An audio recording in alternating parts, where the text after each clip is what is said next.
Morning, lekker people. Another lekker day, yeah. Sunny day. Gonna be a hot day again. Uh, the Lekker park is nice and green. It's getting greener and greener every day. And then, of course, my beautiful grass. Yeah, lekker beautiful grass. And a little turd lying in the middle. I seem to have missed one. So yeah, it's a beautiful day, and sun is shining. Birds are chirping. It's a good day to be alive. We'll be back in just a sec. Hey, what's up? Back again. Sorry. I had to get my special cup of tea, you know. It's got turmeric and ginger and lemon juice and a little bit of honey in it. It's a recipe that was told by someone told me to do this recipe for, especially for blood pressure and stuff like that. But we're not getting into that. So when I came down with COVID, so I tell you what, it helped me out a lot. Anyway, back to the point. So this is addiction days part 5, and yeah, it's the 7th of October. We're moving along nicely. And please remember, once again, no NA or AA is affiliated with me, vice versa. I do these videos for me and to maybe reach that one person out there. But something may stand out for them and help them. Okay, great. Let's start off with a thought for the day. Thought for the day. In active addiction, I was merely existing. Now, in recovery, I'm living for the first time. Recovery is not the end of your life. Recovery is the beginning of a life forgotten. Live life, live sober. Right, so that's true. I mean,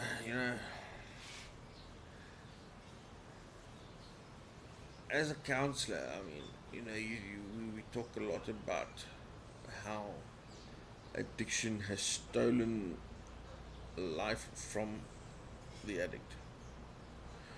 Okay, so somewhere along the line in your addiction, you lost or forgot what made you you.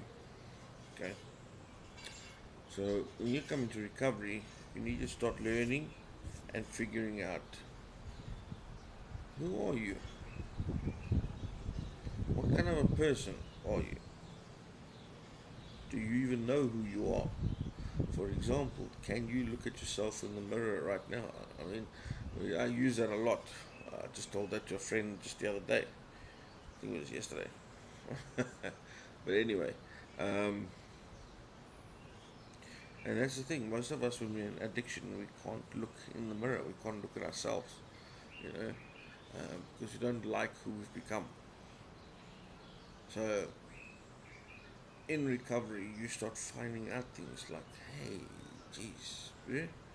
It's like, I actually enjoy watching rugby, or hey, I actually enjoy watching Formula One, or I enjoy knitting, or I enjoy cooking, or hey, man, I can actually write poems, you know, or hey, man, I'm good at doing this with my hands, and you start finding out things about yourself that you never knew, or you may have known but forgotten as your time went on.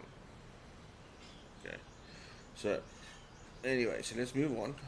I'd like to read from Daily Inspiration for Leaders. Okay, it's a very well used book of mine. I've had it now for years, given to me by a friend. Okay, so the title is It's Not About Possession. I'm, I'm being robbed. I just had to pick the phone up before it fell. Thank you, Freya. Bye bye, lovey. What you doing? Okay. Okay. Okay. Go play. Go play. We'll find Jack and terrorize. Okay, so it's not about possession. Okay, so it gives a short little thing here. It says, but it's from Exodus chapter 1, verses 17 to 20. But the midwives feared God and did not do as the king of Egypt commanded them, but saved the male children alive. Therefore God dealt well with the midwives, and the people multiplied and grew very mighty. Okay, so this book just gives you like bits and pieces from those verses and that. Okay, so here's now we're gonna read now what this author has written about that. Who changes the course of history? Kings, potent, potentates. I have to look that up. All right, generals, the wealthy, sure, but more often than not, men and women with little social standing, most significantly, reshape this world. When the king of Egypt grew worried about the exploding numbers of the Hebrew slaves, he summoned two midwives, Sephra and Po. I think that's how you pronounce it.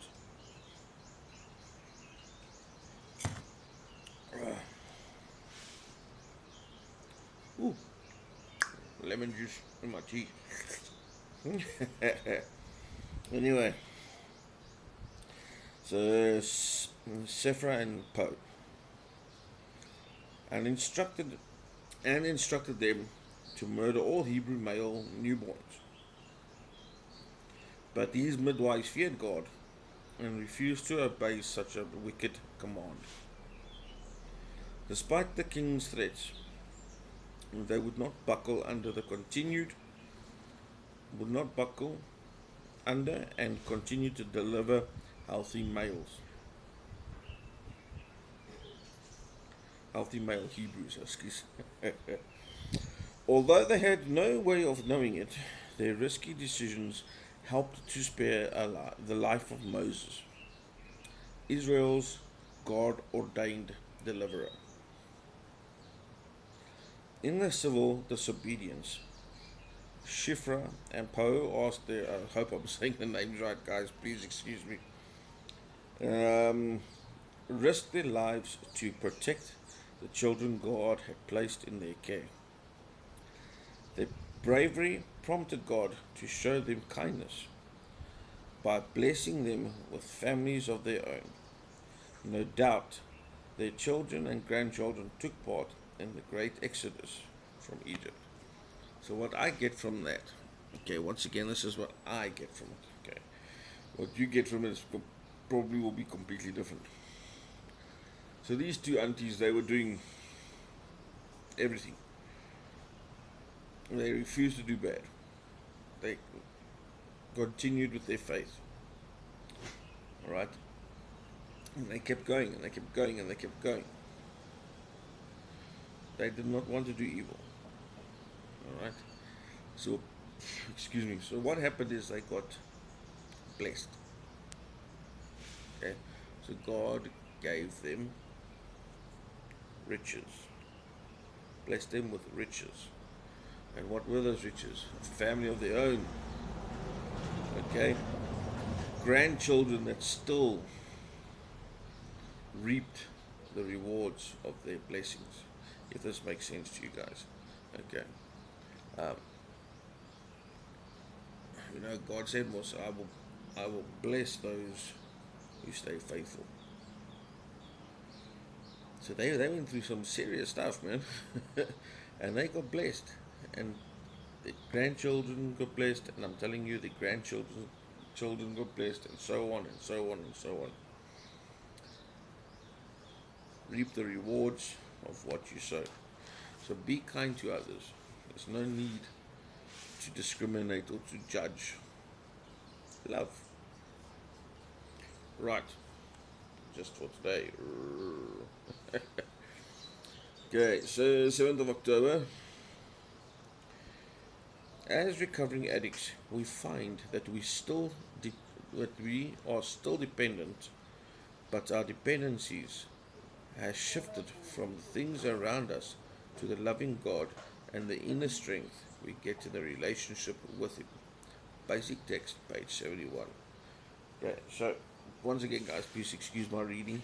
Okay, I tend to stick, get stuck now and again where my brain has read 6 words too fast ahead, my mouth is like 20 words behind. All right, so let's start with the story here. For many addicts, rebelliousness is second nature. Oh yeah. Listen. We didn't want to depend on anyone or anything, and especially not on God. The beauty of using, we thought, was that it gave us the power to be and feel anything we wanted all by ourselves. But the price we paid for this illusion, freedom, was a dependency beyond our worst nightmares. Rather than freeing us, using enslaved us. Now I want to stop there. I want to explain a bit about my life. I used to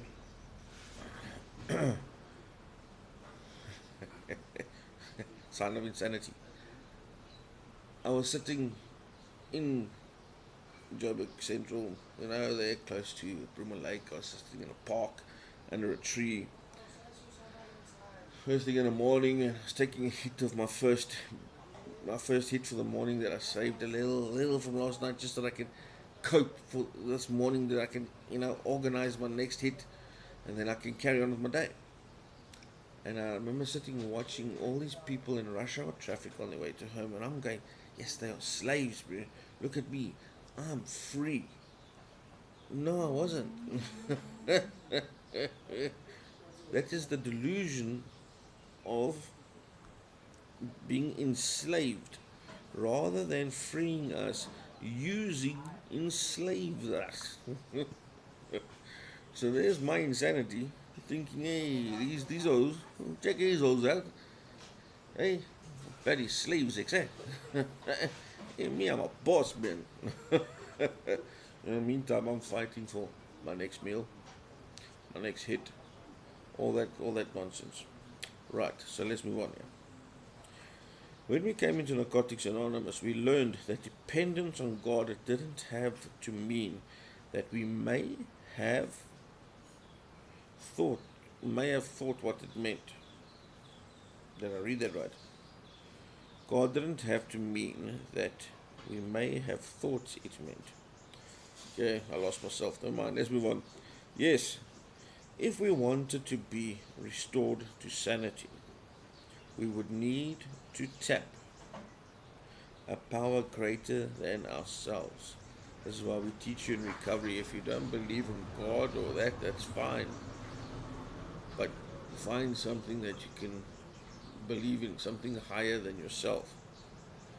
Stupid example. Sometimes we tell complete, non-believers that, make this chair your higher power that you're sitting on. It's supporting you while you're sitting on it. It's got you. It's holding you. So make that your higher power. So anyway, let's move on. However, we could choose our own concept of this higher power. We could even make one up. I just said that. Now, dependence on a higher power would not limit us. We discovered it would free us. 3 o'clock in the morning, when I finally surrendered and I finally handed my life over, I lifted my hands up and I said, you know what, Lord, there's a steering wheel. I'm tired of driving. Your turn. I felt free for the first time in my life. For the first time in my life, there was a weight that was lifted off of me. I felt free. I was not bound.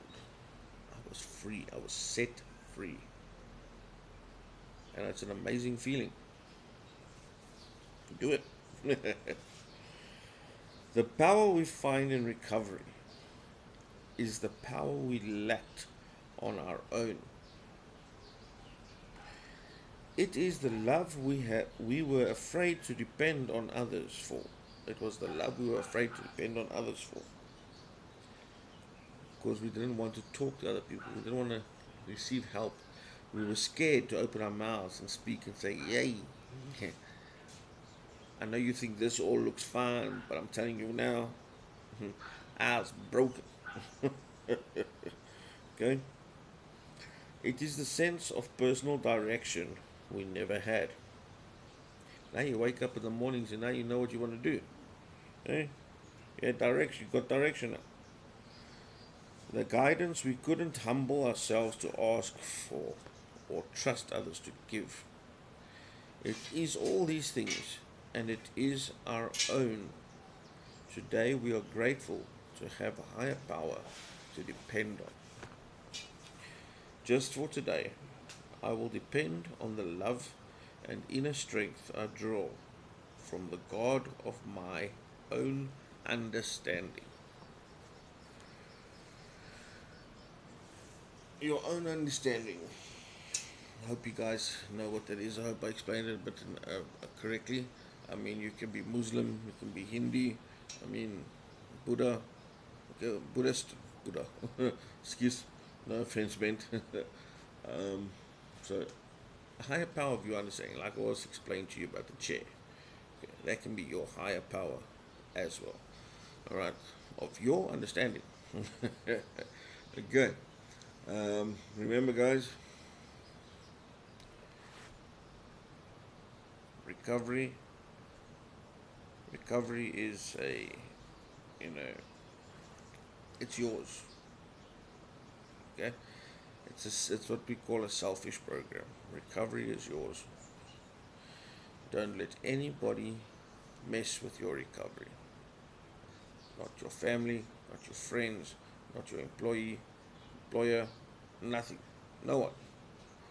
If you feel that they are interfering with your recovery and they're pushing you into the wrong path, open your mind, say so. If something still doesn't work, get out. Your life is number one. Live life. Live sober. Peace be with you all. God bless. Adios.